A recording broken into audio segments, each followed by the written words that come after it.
प्रेम से बोलिए छठी मैया की जय हो। छठ महापर्व कार्तिक माह शुक्ल पक्ष की षष्ठी तिथि को मनाया जाने वाला सबसे कठिन और शक्तिशाली व्रत है। यह नियम, संयम और तपस्या का महापर्व है जो 4 दिनों तक चलता है, लेकिन इसकी तैयारी 1 हफ्ते पहले से ही शुरू हो जाती है। इस व्रत में बहुत ही कठोर नियमों का पालन किया जाता है। साफ सफाई से लेकर व्रत तथा अर्घ तक बड़ी ही सावधानी और विधि विधान से छठी मैया की पूजा की जाती है।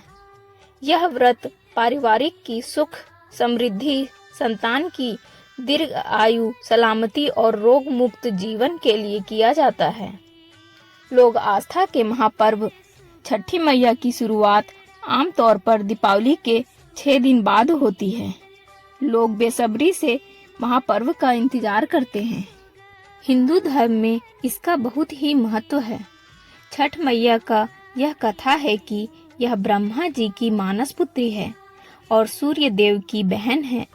छठ मैया को संतान की रक्षा करने वाली और संतान सुख देने वाली देवी के रूप में शास्त्रों में बताया गया है, जबकि सूर्य देवता अन्न और संपन्नता के देवता हैं। इसलिए जब रबी और खरीफ की फसल कटकर आ जाती है तो छठ का पर्व सूर्य देव का आभार प्रकट करने के लिए छठ पर्व मूल रूप से बिहार और पूर्वांचल से शुरू हुआ माना जाता है, लेकिन अब यह भारत के अलग अलग राज्यों में और विदेशों में भी मनाया जाने लगा है और बिहार और पूर्वांचल वासी ही नहीं, अन्य क्षेत्रों में रहने वाले लोग भी छठ पर्व के प्रति आस्थावान होकर छठ मैया का व्रत करने लगे हैं। छठ पूजा 4 दिनों तक चलता है। इसमें शुरुआत होती है नहाए खाए खरना से, फिर डूबते और उगते सूर्य को अर्घ दिया जाता है।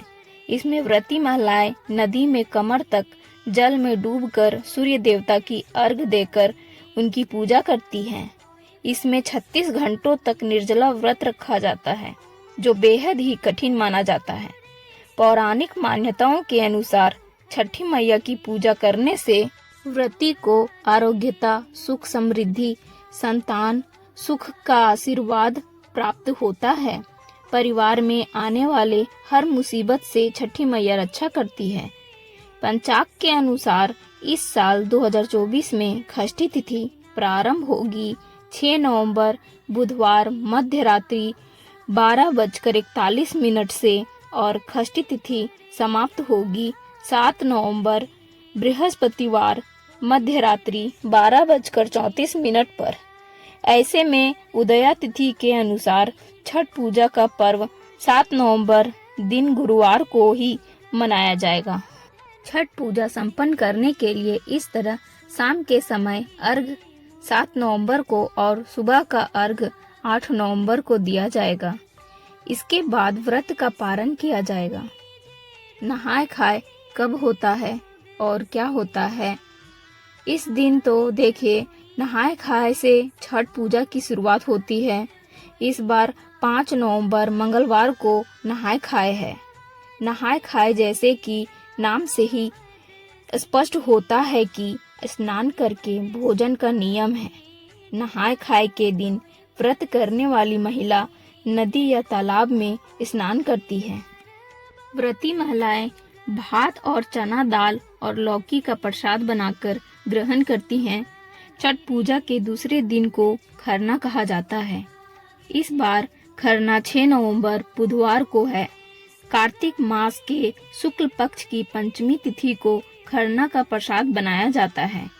इस दिन माताएं दिन भर व्रत रखती हैं और पूजा के बाद खरना का प्रसाद खाकर 36 घंटे का निर्जला व्रत रखती हैं।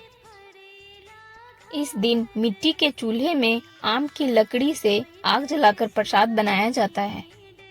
छठ पूजा के तीसरे दिन शाम के समय नदी या तालाब में खड़े होकर अस्त होते सूर्य को अर्घ दिया जाता है।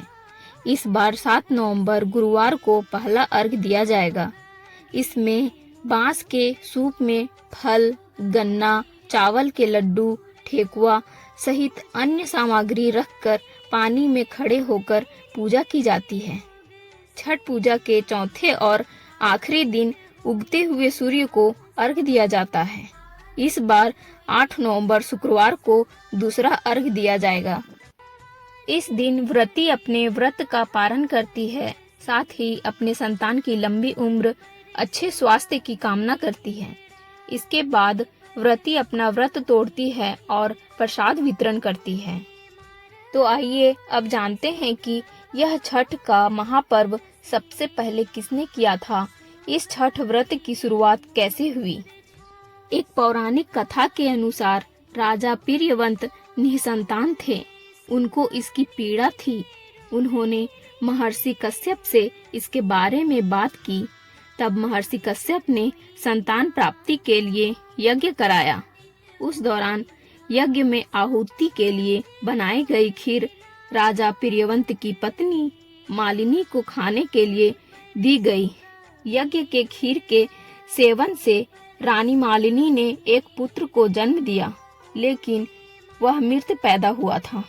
राजा प्रियव्रत मृत पुत्र के शव को लेकर शमशान पहुँचे और पुत्र वियोग में अपना प्राण त्यागने लगे। उसी वक्त ब्रह्मा की मानस पुत्री देवसेना प्रकट हुई। उन्होंने राजा प्रियव्रत से कहा, मैं सृष्टि की मूल प्रवृत्ति के छठे अंश से उत्पन्न हुई हूँ, इसलिए मेरा नाम षष्ठी भी है।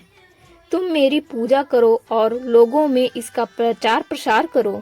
माता षष्ठी के कहे अनुसार राजा प्रियव्रत ने पुत्र की कामना से छठी माता का व्रत विधि विधान से किया।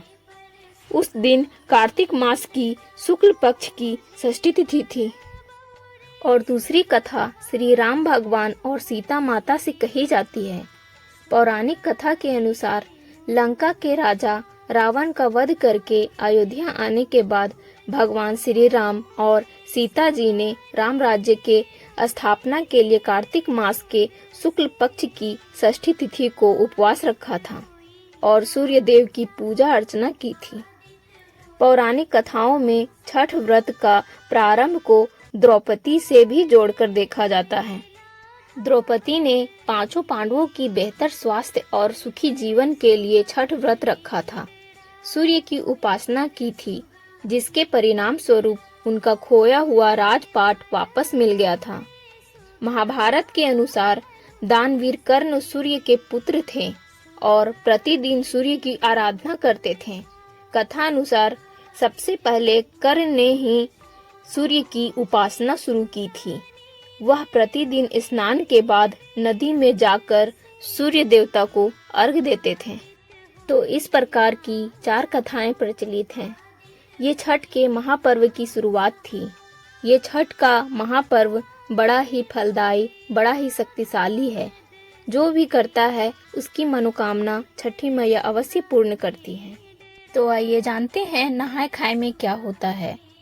नहाय खाए जैसे इसके नाम से ही स्पष्ट होता है कि इस दिन स्नान करके भोजन करने का नियम है। नहाय खाए के दिन व्रत करने वाली महिलाएं नदी या तालाब में स्नान करती हैं। इसके बाद व्रती महिलाएं भात, चना दाल और लौकी का प्रसाद बनाकर ग्रहण करती हैं। नहाय खाए के दिन व्रती के पूजा करने से सुख और सौभाग्य में अपार वृद्धि होती है। शास्त्रों में नहाय खाए के दिन कई चीजों का न करने की सलाह दी गई है। अनदेखी करने से व्रत का पुण्य फल प्राप्त नहीं होता। आइए नहाय खाए का व्रत नियम जानते हैं। सर्वप्रथम नहाय खाए के दिन सुबह जल्दी उठ जाना चाहिए और पूरे घर की अच्छे से सफाई करनी चाहिए। घर का एक एक कोना साफ और स्वच्छ होना चाहिए। किसी भी प्रकार का लहसुन प्याज नहीं रखना चाहिए। इस दिन मांस मंदिरा इन सब चीजों से भी दूर रहना चाहिए। पूरे छठ के दौरान न लहसुन प्याज खाना है, ना ही घर में रखना है। नहाय खाए के दिन नदी या सरोवर में स्नान करें। अगर सुविधा नहीं है तो गंगा जल से घर में ही स्नान करें। इस दिन नवीन वस्त्र धारण करें, अर्थात नए वस्त्र पहनें। इस दिन अपने बाल अवश्य धोएं और इस दिन एक बार ही भोजन करें। व्रती महिलाएं इस दिन शुद्ध चूल्हे पे ही खाना पकाएं। मिट्टी का नया चूल्हा बनाकर उसी में खाना पकाएं। मिट्टी के चूल्हे पर खाना पकाना अति उत्तम होता है। व्रती महिलाएं इस दिन सिंदूर को नाक से मांग तक लगाएं। कहा जाता है इससे पति की उम्र लंबी होती है। शाम को फलहार किया जाता है। छठी मैया और सूर्य देव को भोग लगाने के बाद भोजन ग्रहण करें। छठ का व्रत 4 दिन तक होता है, जो कि पहला दिन नहाय खाए का होता है। खरना छठ पूजा का दूसरा दिन होता है। व्रती इस दिन एक समय मीठा भोजन परंपरा का निर्वाह करेंगी। इस दिन गुड़ से बनी चावल की खीर खाई जाती है। इस प्रसाद को मिट्टी के चूल्हे पे बनाया जाता है, जो लकड़ी से आग जलाकर बनाया जाता है। इस प्रसाद को खाने के बाद व्रत शुरू हो जाता है। इस दिन नमक नहीं खाया जाता। आइए जानते हैं पूजा का सबसे महत्वपूर्ण दिन तीसरा होता है। इस दिन संध्या अर्घ्य का होता है। इस दिन व्रती घाट पर आकर डूबते सूर्य को अर्घ्य देती है। आइए जानते हैं चौथा दिन यानी कि सप्तमी दिन छठ महापर्व का अंतिम दिन होता है। इस दिन उगते सूर्य को अर्घ्य देने के बाद व्रत का पारण किया जाता है। इसके बाद ही व्रत का समाप्त हो जाएगा। अर्घ्य देने के बाद व्रती प्रसाद का सेवन करके व्रत का पारण करेंगी। जय छठी माता, जय सूर्य देवता। अगर आपको ये जानकारी पसंद आई है तो हमारे चैनल को लाइक, शेयर, सब्सक्राइब